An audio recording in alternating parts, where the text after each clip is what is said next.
Hi everyone, it's Mrs. Ian again, and today I'm coming to you with another brain break.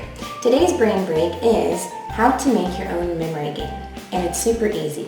All you need are two things, crayons and index cards. If you don't have index cards, you can just use plain paper and cut it up into smaller pieces.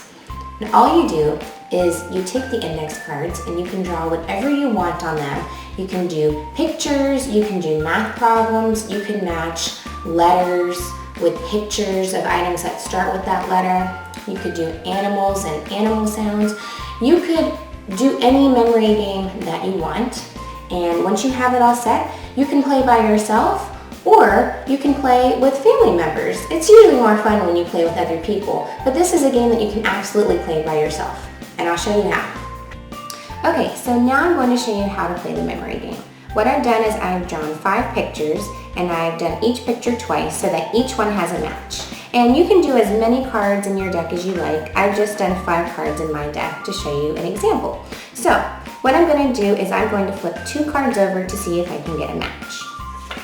So my first card is a tree, and now I want to try to find the match for the tree. So I'm going to look here.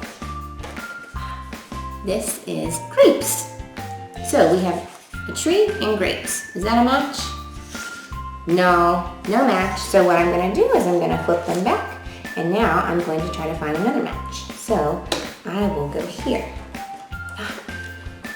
Here I have a fish, and let's go here to look for the other fish. Oh, I got a sun.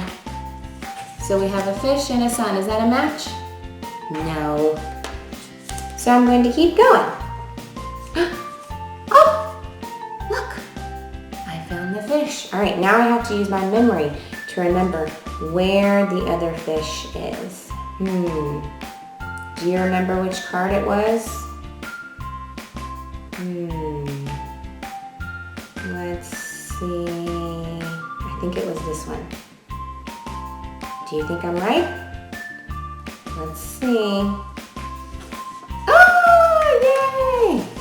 I got my very first match. You see? I have both of the fish. So whenever I get a match, I get to keep them.